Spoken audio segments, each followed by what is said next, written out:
사람의 인생에는 네 가지의 만남이 중요하답니다. 첫 번째는 부모님 잘 만나야 되고요. 두 번째는 선생님 잘 만나야 되고, 세 번째는 친구 잘 만나야 되고, 네 번째는 배우자를 잘 만나야 된대요. 요 네 가지 만남이 좋은 분은 인생 성공하신 인생이고요. 이 네 가지가 안 좋은 분은 인생 벨인 거예요. 그런데 조금 생각해 보면 이 네 가지의 만남이 중요하다는 것을 강조한 것에 대해서 취지는 공감을 하지만 실제로 이 네 가지의 만남을 우리가 조정이 가능한가? 불가능합니다. 어떤 만남은요, 아예 그 만남을 가질 때 우리가 선택도 한 적이 없어요. 누구의 만남일까요? 바로 부모의 만남입니다. 부모를 택한 적이 없죠. 그리고 선생님도, 그리고 친구도, 그리고 배우자도 생각해 보면 잘한다고 마음을 먹고 최선을 다해서 결정을 내렸는데 좀 아니올시다 싶을 때가 종종 있으니 참 당황스럽지요. 그래서 좀 이렇게 말을 바꾸고 싶어요. 우리 인생에 네 가지의 만남이 소중하긴 하고 그 만남이 중요한데 그 만남을 어떻게 가질 거냐라는 데 관심을 갖기보다는 그 주어진 만남을 어떻게 이끌어가는 것이 훨씬 더 복이 될까, 이것을 고민하는 것이 훨씬 더 지혜롭고 현실적인 방법이라는 생각이 듭니다.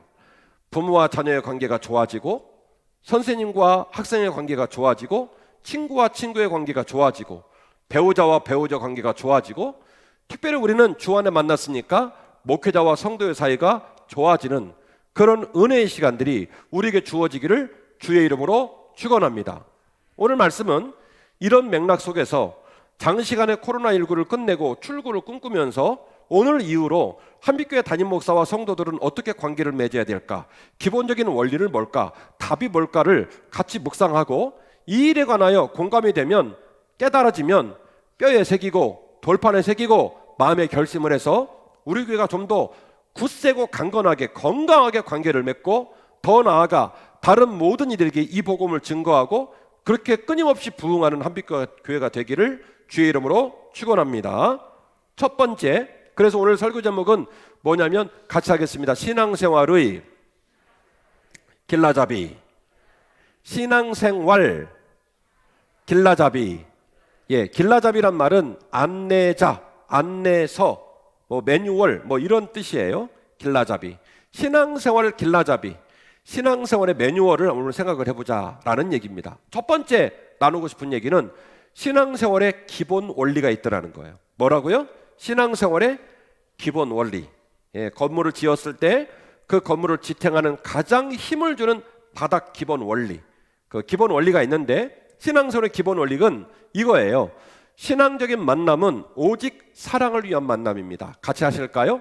신앙적 만남은 오직 사랑을 위한 만남입니다. 아멘. 갈라디아서는 비교적 초기에 기록된 서신서로 봅니다.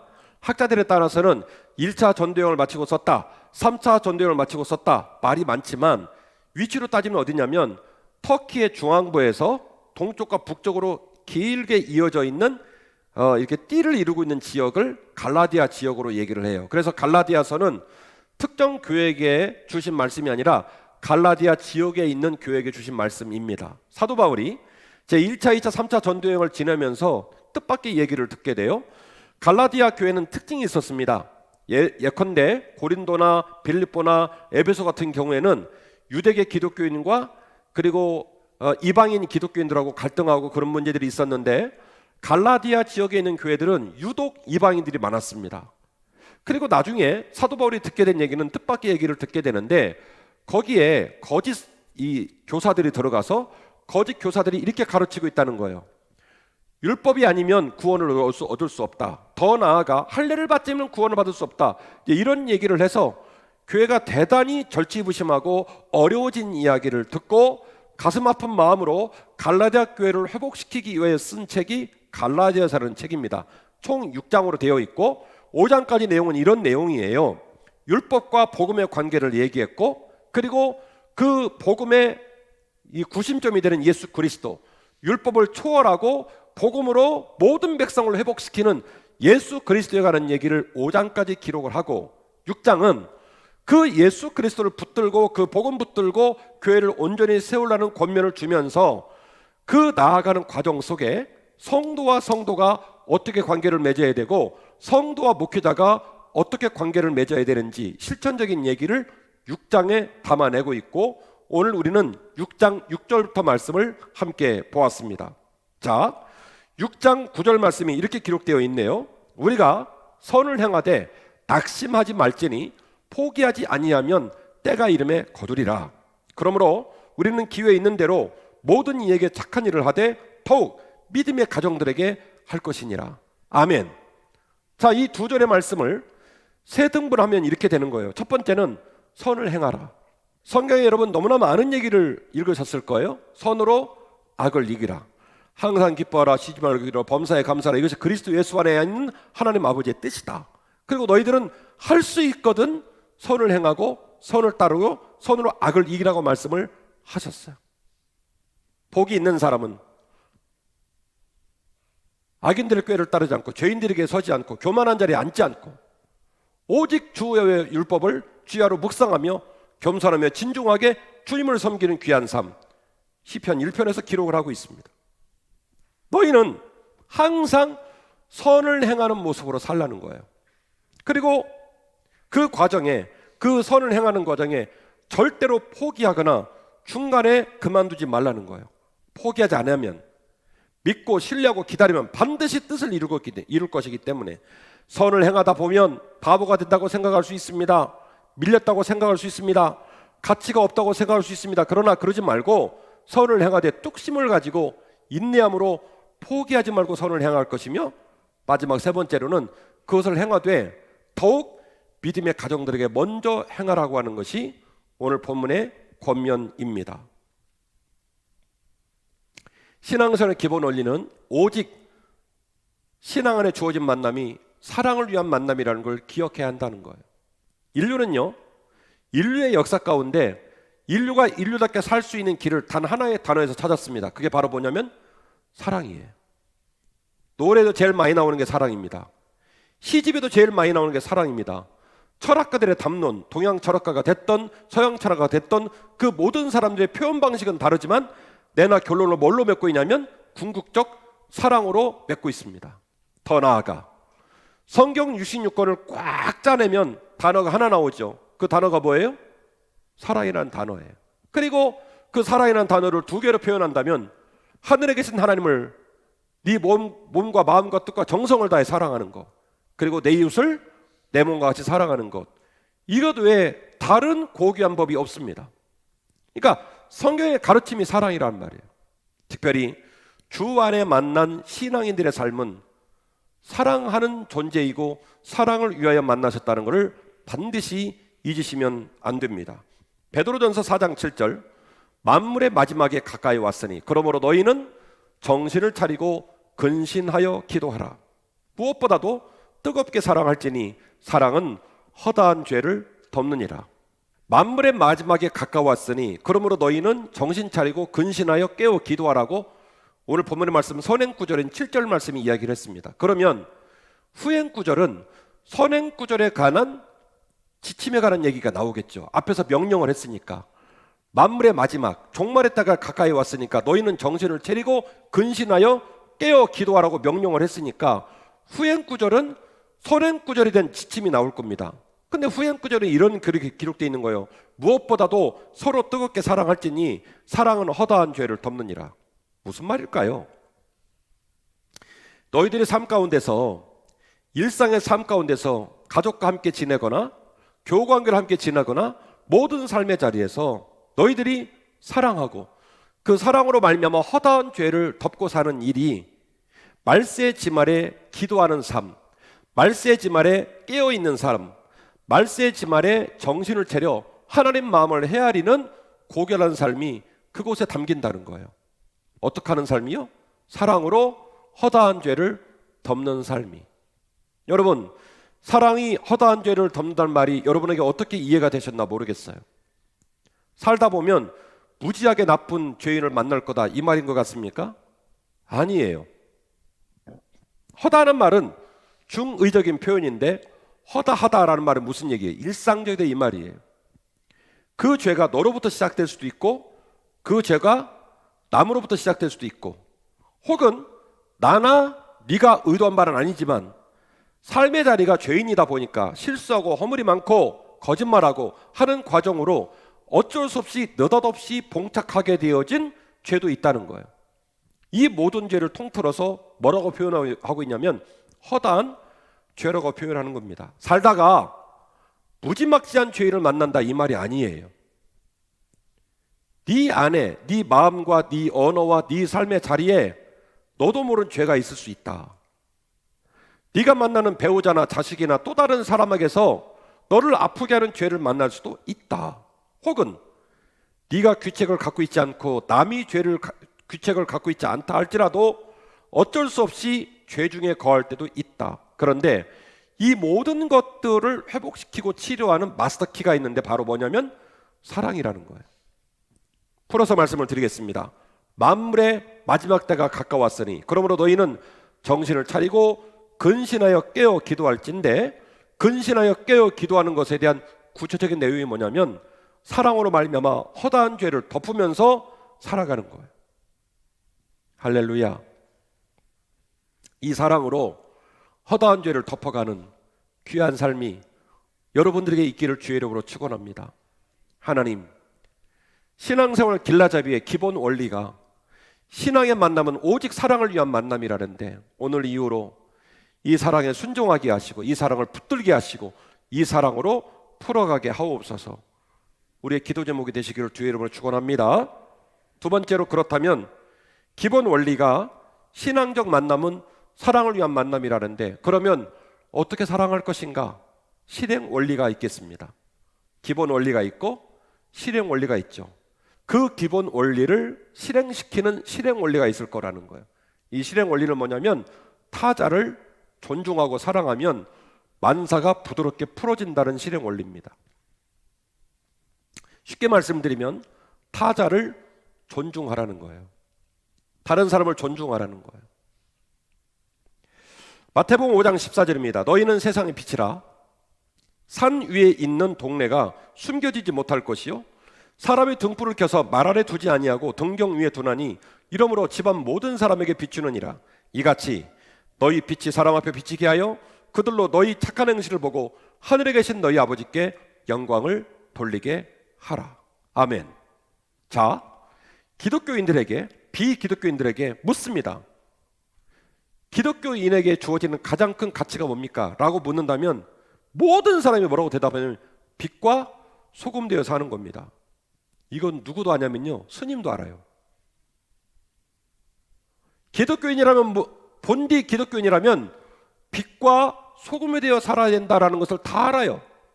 우리도 그걸 다 알아요. 여러분 빛이시죠? 여러분 소금이시죠? 이 말에 거절을 한다든지 이 말을 수용하지 못하겠다고 이견을 내는 사람 기독교인 치고는 없습니다. 다 수긍합니다. 기독교인은 빛과 소금으로 살아가야 한다는 것 다 공감합니다. 근데 문제는 뭐냐면 착한 행실을 갖고 살아야 되고 착한 마음으로 살아야 한다면 그때부터 고개를 갸우뚱갸우뚱 하는 거예요. 투머치 토크, 말 많은 사람, 기질이 자상하거나 외향적인 사람, 특별한 기질을 가진 사람들의 전유물처럼 생각을 해요.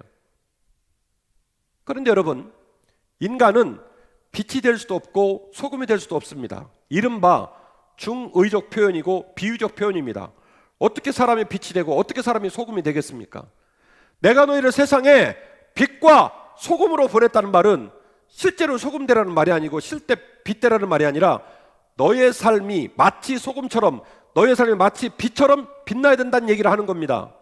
그래서 제가 방금 소개한 본문은 말하기를 너희들이 빛과 같이 되어 사는 삶, 너희들이 소금같이 되어 사는 삶이 뭔 줄 아니? 착한 행실로 사는 거야. 그 착한 행실로 말미암아 세상 모든 사람들로 말미암아 하늘에 계신 너희 아버지께 영광을 돌리게 사는 것, 그것이 목사의 삶이고 그것이 신자의 삶이야. 할렐루야. 목회를 하다 보면 신자들에게 상처를 받거나 혹은 신자에게 있는 극심한 고통스러운 얘기를 나눠갖고 마음이 너무 어려울 때가 있어요. 신방을 다니고 로비에서 또 카페에서 신자들 만날 때 저는 항상 두려워요. 제 얼굴빛과 표정이 혹시 성도에게 상처를 주고 오해를 불러일으키질 않을까? 왜 그렇습니까?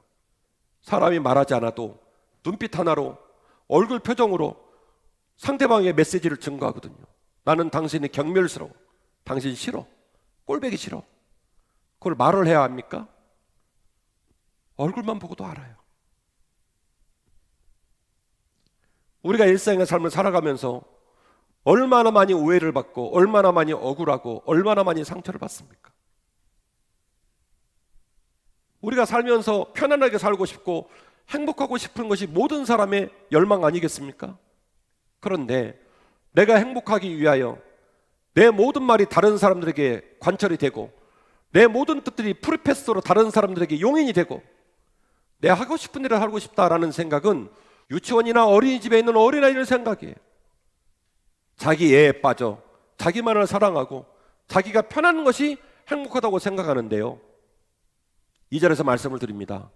내가 누군가를 행복하게 하지 않으면, 내가 누군가의 마음을 편안하게 하지 않으면 나도 행복할 수가 없어요. 벤자민 프랭클린이라는 사람은 이런 말을 했습니다. 사랑받고 싶으냐? 그러면 사랑받을 수 있도록 행동하라. 타자를 존중하는 정신이 이거예요. 내가 노여울 수 있고 내가 상처를 받을 수 있고 내가 기쁠 수 있고 내가 평안할 수 있는 이 감정들을 고스란히 남의 눈빛과 얼굴에서 읽어내는 거예요. 내가 이런 말을 했을 때 상대방은 어떤 상처를 받을까? 내가 이런 태도와 얼굴로 말을 했을 때 상대방이 얼마나 마음이 어려울까를 한 번쯤 생각해 보는 것, 그것이 타자를 존중하는 삶이에요. 천만금의 돈을 갖다 주지 않아도, 그 사람에게 엄청난 권위의 자리를 선물하지 않아도 말 한마디로 천냥빚을 갚고 따뜻한 표정, 자상한 말솜씨, 그리고 배려심 있는 손길과 삶의 길은 모든 사람의 마음을 녹이고 모든 사람들과 관계를 다 해결시키는 위대한 힘이 있어요. 내가 너희를 세상에 빛과 소금으로 보냈는데, 얘야, 빛과 소금으로 사는 게 무슨 의미인 줄 아니? 너희들의 착한 행실로 세상 모든 사람이 하늘에 계신 너희 아버지께 영광을 돌리게 사는 거야. 요한일서 4장 18절 말씀입니다. 사랑 안에 두려움이 없고 온전한 사랑이 두려움을 내쫓나니 두려움에는 형벌이 있습니다. 두려워하는 자는 사랑 안에서 온전히 이루지 못하니라. 중요한 부분이 나갑니다.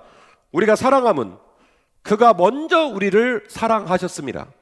누구든지 하나님을 사랑하노라 하고 그 형제를 미워하면 이는 거짓말하는 자니 보는 바 그 형제를 사랑하지 아니하는 자는 보지 못하는 바 하나님을 사랑할 수 없느니라. 우리가 이 계명을 주께 받았나니 하나님을 사랑하는 자는 또한 그 형제를 사랑할지니라. 아멘. 저와 여러분은 신자입니다. 저와 여러분이 섬기는 분은 하나님이십니다. 아멘이시죠? 그리고 그 하나님을 사랑하고 하나님을 따르겠다고 오늘 또 예배당에 앉아 있습니다. 그런데 오늘 본문은 그런 명제를 가지고, 그런 명분을 가지고 이 자리에 앉은 우리에게 역으로 질문을 합니다. 하나님은 말이다, 너희들이 사는, 발을 딛고 땅에 사는 사람처럼 오감으로 느낄 수 있는 분이 아니다. 눈으로 볼 수 없고 귀로 들을 수 없고 만질 수 없고 미각으로 느낄 수 없다. 하나님이 영적인 존재이시다. 그런데 그 보이지 않는 하나님을 너희가 믿고 따르고 순종하고 섬기겠다고 고백을 한다. 그런데 말이다, 네 눈앞에 있는 형제, 네 눈앞에 있는 자매, 그 눈앞에 있는 형제와 자매를 섬기지 못하면서, 사랑하지 못하면서 하나님을 사랑한다는 게 말이 되냐? 이 이야기예요. 여러분 와닿으세요? 결국 요한일서 4장 19절 이야기와 갈라디아서 6장 8절 9절 말씀의 이야기가 같은 맥락이에요. 너희가 선을 행할 때 낙심하지 말더니 때가 이르매 거두게 될 것이고, 그리고 사랑을 행하되 선을 행하되 더욱이 믿음의 가정들에게 먼저 하라는 거예요. 너네 집 가서 돈 쓰고 난리치는 게 중요한 게 아니라 내가 사랑하고 섬겨야 할 사람에게 먼저 손을 내밀고 그를 섬기는 게 사랑의 시작이에요. 갈라디아서 6장 6절 이하의 말씀이 그걸 지적하고 있는 거예요. 사랑하되 믿음의 가정들에게 먼저 할지니라. 그리고 방금 말씀드린 요한일서 4장 19절 이하의 말씀도 똑같은 얘기를 하고 있는 겁니다. 너희들이 눈에 보이는 형제를 사랑하지 않고 그 자매를 섬기지 않고 어찌 눈에 보이지 않는 하나님을 사랑하겠느냐. 그러므로 하나님을 정말로 사랑한다면 그는 반드시 형제도 사랑할 줄 알아야 한다는 거예요. 할렐루야. 우리는 우리에게 주신 믿음의 동료를 존중하고 소중히 여기며 사랑으로 살고자 노력해야 할 줄로 믿습니다. 신앙생활 길라잡이 첫 번째, 신앙 안의 만남, 모든 만남은 무엇을 위한 만남이다? 사랑을 위한 만남이다. 이게 기본 지침이에요. 두 번째, 실행 지침. 그러면 이 사랑을 어떻게 실행할 것이냐? 타자를 어떻게 하는 거라고요? 존중하는 거예요. 타자를 존중하고 사랑하면 모든 것이 부드럽게 풀어집니다. 안 될 일이 없어요. 타자를 나의 마음으로 이해하고 섬기는 거예요. 타자를 존중해 주는 거예요. 내가 그 사람을 존중하면 존중할수록 그 사람도 나를 존중하는 거예요. 내가 그 사람을 무시하고 함부로 대할수록 나는 점점 고리무원해지고 나를 만나는 사람이 겁이 나고 가슴이 두근거리고 관계가 딱딱해지고 편안해지지 않는 거예요. 한 번 받은 트라우마는 잊혀지지 않아요. 내가 어떻게 또 당할까 싶으니까 가슴이 벌렁벌렁 하는 거죠. 맞아요, 안 맞아요? 맞아요, 안 맞아요? 네.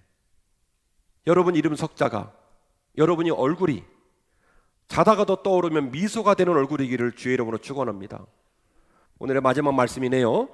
목양원리입니다. 기본 원리, 실행 원리, 세 번째 목양원리. 목회자와 인격적인 관계를 맺으면 신앙생활이 단단해지고 풍성해집니다. 오늘 본문의 시작은 피할 길이 없이 목회자의 성도와 인격적인 관계를 맺어야 할 것을 강조하고 있습니다. 갈라디아서 6장 6절. 어떤 신학자들은 의도를 가지고 이 본문을 비틀어서 해석을 하는데 온당하지 않아요. 오늘 본문은 해석이 필요 없습니다. 오늘 해석은요, 그냥 외통수로 읽는 것만으로도 뜻을 알 수 있는 명확한 지침입니다. 가르침을 받는 자는 말씀을 가르치는 자와 모든 좋은 것을 함께 하라. 무슨 얘기예요? 목회자와 성도의 관계를 얘기하는 거예요. 또한 그것이 성도로서 목회자에게 귀속되는 세속적인 가치가 아니라 내면에서 진심으로 사랑을 심는 겸손이며 정직한 행위라는 것을 연이어서 강조하고 있습니다. 스스로 속이지 마라. 하나님은 업신여김을 받지 아니하시나니 사람이 무엇으로 심든지 그대로 거두리라. 자기 육체를 위해 심는 자는 육체로부터 썩어질 것을 거두고 성령을 위하여 심는 자는 성령으로부터 영생을 거두게 되느니라. 할렐루야. 여러분, 이 말을 제가 해석할게요. 스스로 속이지 마라, 이 말이 무슨 말일까요? 우리는 어떤 말을 할 때, 어떤 뜻을 정할 때, 어떻게 에너지를 쓸 때 항상 그것이 온당하고 이유가 있고 그래도 되는 것인 양 이야기를 펼칩니다. 그래야 명분이 있으니까. 자기가 옳다는 거예요. 이래도 된다고 생각하고 말하고 행동을 합니다. 그런데 놀랍게도 속으로는 이건 좀 아니다 싶을 때가 있다는 거예요. 누가 말하기 전에, 누가 그것에 관해 지적을 하거나 누가 그것에 관하여 알려주기 전에 스스로 생각해도 내가 너무 지나친 말을 하고 있구나, 내가 적어도 정직하지 못한 말을 하고 있구나, 내가 지금 거짓말하고 있구나. 가시덩굴을 심고 포도열매 딸 거라고 생각하지 말고 엉겅퀴 심고 무화과 열매 딸 거라고 생각하지 말라는 거예요. 하나님은 사람에게 속임당하는 분이 아니기 때문에 사람이 무엇으로 심든지 심은 그대로 거두게 된다는 거예요. 절대로 스스로를 기만하며 살지 말라는 거예요. 오늘 이후로 저와 여러분이 좋은 씨만 심고 삶기를 주의 이름으로 축원합니다. 그리고 주의 종과 성도의 사이에 항상 좋은 말, 좋은 마음만 주고받고 살기를 주의 이름으로 축원합니다. 자, 기본 원리, 실행 원리, 목양 원리 세 가지 얘기를 했어요. 특별히 세 번째, 목회자와 인격적인 관계를 맺는 것 세 가지 좀 말씀을 드리려고 해요. 첫 번째로는 목회자에게 먼저 다가오고 말을 걸어주라는 얘기예요. 목회를 하다 보면요, 목사 개인적인 삶에도 인간인지라 건강이 좋을 때가 있고 건강이 안 좋을 때가 있고 가족이 편안할 때가 있고 가정이 어려울 때가 있고 그리고 영성이 높을 때가 있고 영성이 낮아질 때가 있고 목사의 삶에도 여러 가지 삶의 결이 있어요. 신자가 적어도 목사의 그런 삶을 헤아리고 관심을 갖고 사랑하면 사실은 굉장히 가까워질 수 있어요. 반대로 사시다가 여러분이 아플 수 있습니다. 자녀의 어려움이 있을 수 있습니다. 그때 즉각적으로 도움이 필요하면 목사에게 다가오세요. 전화하세요. 목사님 아파요. 목사님 기도가 필요해요. 자녀 때문에 목사님 안수받고 싶어요. 그렇게 다가오세요. 그게 훨씬 더 좋아요. 그러면 빨리빨리 풀어져요. 두 번째, 인내와 책임이 필요합니다. 신앙생활이라고 하는 것은요, 최초의 신앙생활을 시작하고 중생을 체험하고 제자가 되기까지 목사가 끌고 가는 건 맞습니다. 그러나 신앙생활의 최고의 꽃은 뭐냐면 내가 주님을 인격적으로 체험하고 주님의 제자가 되어 내 스스로 주님을 섬기고 사는 거예요. 그게 신앙생활의 꽃이에요. 꽃, 열매예요. 그러니까 언제쯤 되면 목사님 저 좀 그만 얻고 계세요. 저 끌지 말고 다른 사람 끌어주세요. 제가 이제는 목사님 곁에 쓸게요 라고 하는 그 날을 꿈꾸며 사시는 거예요. 그러려면 반드시 인내의 시간이 필요하고 영적 자존감, 영적 자존심, 책임감이 필요해요. 당장에 눈앞에 보이는 걸로 일희일비하지 말고 이왕 믿기로 시작한 것, 내가 한번 예수 믿기로 작정한 것, 인내하고 책임감을 가지고 끝까지 한번 가버리라, 이런 마음을 갖는 다부진 마음이 신자에게 필요하겠다. 세 번째로 순종과 복종도 필요합니다. 신앙생활을 하면서 우리가 죄인인 죄 가운데 죽어가는 우리가 거룩하신 하나님을 섬기고 성숙한 신자가 된다? 납득되고 합리적이고 논리적인 범죄만 있다가는 절대로 신앙이 자랄 수가 없습니다. 때로는 목회자를 통하여 강력한 입금을 통하여 순종도 하고 복종도 하는 그런 도약의 시간들을 통하여 신앙이 깊어지고 높아지게 된다는 것을 반드시 기억하십시오. 자, 목회자와 인격적인 관계를 맺는 걸 세 가지 말씀을 드렸어요. 첫 번째, 먼저 찾아와 줘라. 두 번째, 인내와 책임감이 필요하다. 세 번째, 순종과 복종도 필요하다. 아멘이시죠? 이 세 가지가 집약된 목회자와의 인격적인 관계를 맺으시면 신앙생활의 길라잡이가 끝나요. 신앙생활의 기본 원리, 신앙생활의 실행 원리, 신앙생활의 목양의 원리, 이 원리를 잘 붙드시고 믿음으로 승리의 길을 걸어가는 저와 여러분이 되시기를 주의 이름으로 축원합니다.